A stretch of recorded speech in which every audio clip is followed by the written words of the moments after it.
Magandang umaga po sa inyong lahat, lalo na sa mga tagapagtangkilik ng iNews Pasig at Vlog News ng Pasig.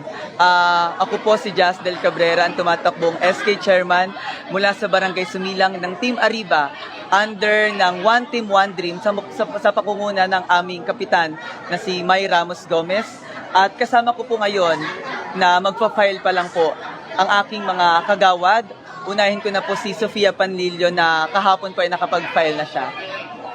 Isang mapagpalang araw po sa ating lahat. Ako po si Josea de Castro at kaisa po ninyo sa serbisyong may kalidad. Isang mapagpalayang araw po sa inyong lahat. Ako si Mary Ann Janelle Anis, mas kilala bilang Janelle, katuwang at kakampi ng kabataan ng Sumilang sa serbisyong may kalidad.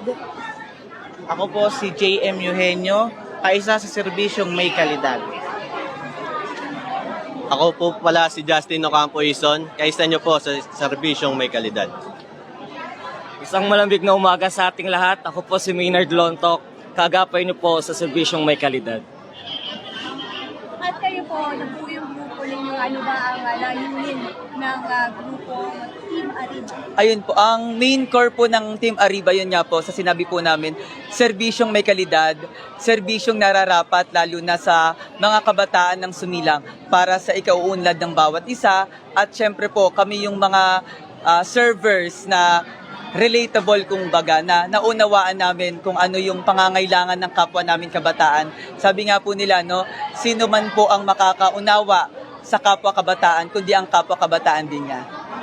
At ano na yung naging preparasyon nyo ngayong maghahari kayo? Unang-una po talagang yung preparation po namin, inuna po namin yung guidance mula sa taas sa Panginoon, no? Nagsimba po kami. Talagang pinag-isipan din po talaga namin itong pagtakbo namin bilang SK officials dahil alam po namin na hindi po biro ang pagtakbo sa larangan ng politika, no? Maraming dapat suungin, maraming dapat harapin.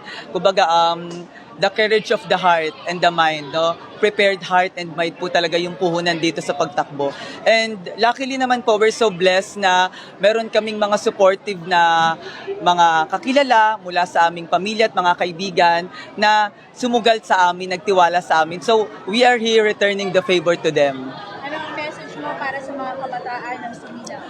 Sa aking message sa mga kapwa namin kabataan sa Sumilang, no?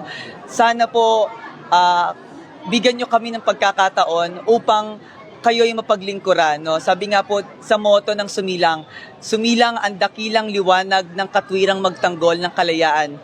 So tayong mga kabataan, ang sinasabing pag-asa ng bayan ng ating bayani na si Jose Rizal, ang dakilang liwanag na siyang Sumilang na may katwirang ipagtanggol ang kalayaan.